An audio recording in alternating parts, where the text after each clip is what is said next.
Good morning friends.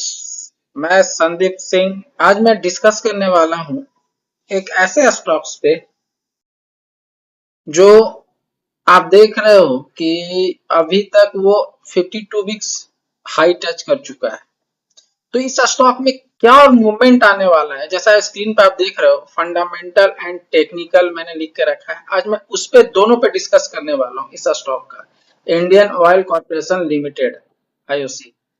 तो चलिए मैं स्टार्ट करता हूं कि ये स्टॉक अभी आगे क्या बता रहा है फंडामेंटल एंड टेक्निकली। तो चलिए पहले मैं स्टार्ट करता हूं फंडामेंटल।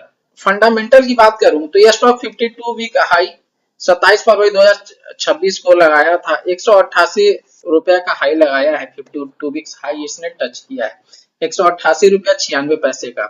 पिछले अगर इसका मोमेंटम की बात करूं तो पिछले 5 ट्रेडिंग सत्रों में जो स्टॉक लगभग 8% खींचा है, अप ट्रेंड की ओर दिखाया है। अब मूविंग एवरेज की मैं बात करूं स्टॉक का तो ये 520 50 100 एंड 200 डीएमए के ऊपर ट्रेड कर रहा है, जो एक मजबूती इंडिकेशन दिखा रहा है।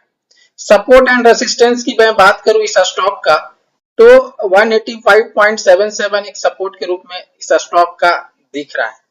अगर और भी अगर इसका समझो कि नेक्स्ट एक्सपेक्टेशन क्या आ रहा है तो हर एक ने अभी एक्सपेक्टेशन के रूप में अगर आप जानोगे तो मॉर्गन स्टैनली ने जो दिया है मेंटेन किया है इसने अपना 219 रुपए का।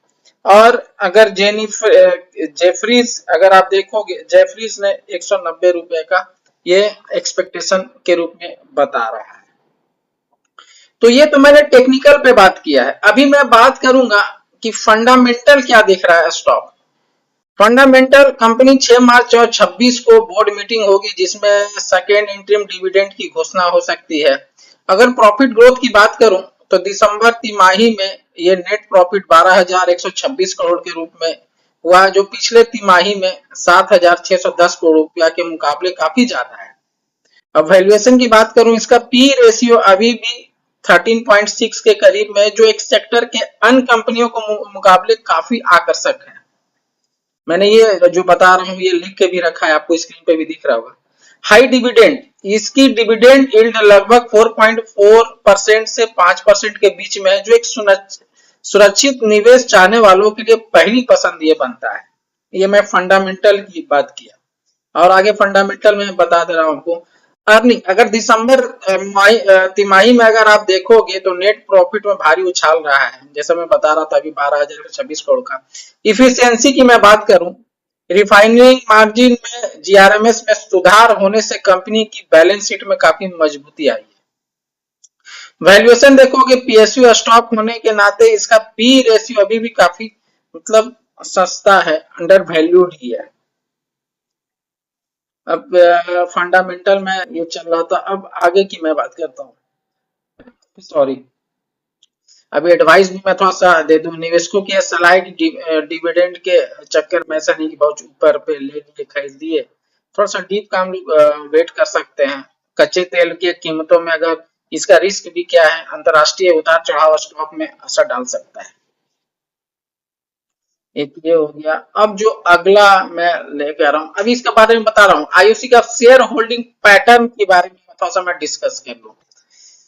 प्रमोटर्स के पास 51.51% का है, इसमें कोई बदलाव नहीं हुआ। सरकार की हिस्सेदारी स्थिर है। एफआई का 8.57% का इन्वेस्टिंग है, जो पिछले 7.69 से बढ़कर 8.57 हो गया है। अगर डीआई का मैं देखूं 10.11 है, जिसमें एलआईसी का 6.1% है और अन्य मतलब कंपनियां शामिल हैं इसमें। म्यूचुअल फंड्स वगैरह का हिस्सेदारी भी है, 3.22% का म्यूचुअल फंड का हिस्सेदारी है, जो मामूली पहले क्या था 3.41 था, उससे घट के 3.22 हुआ है। रिटेल इन्वेस्टर का जो अगर आप देखोगे 26.59 है, जैसे छोटे जो इन्वेस्टर्स हैं उसके लिए वो उसकी मैं बात किया।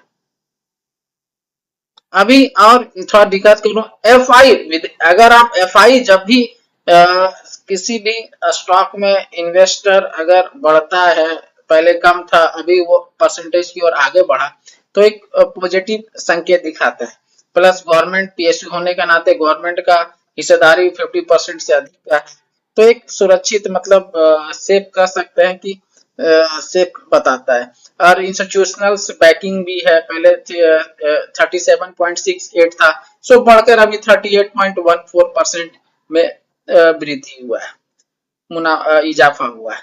तो इसी तरह ये दो तरह का मैंने टेक्निकल एंड फंडामेंटल दोनों तरह का मैंने एनालिसिस कर दिया है। मैंने एक्चुअली लिख लिया था इसको और पैटर्न के रूप में आप लोगों को ये दिखाया है पीडीएफ के रूप में। तो इसी तरह वॉच करते रहे, नेक्स्ट वीडियो में आऊंगा, फिर मैं कुछ डेटा पे बात करूंगा। Thank you for watching. मैं संदीप सिंह।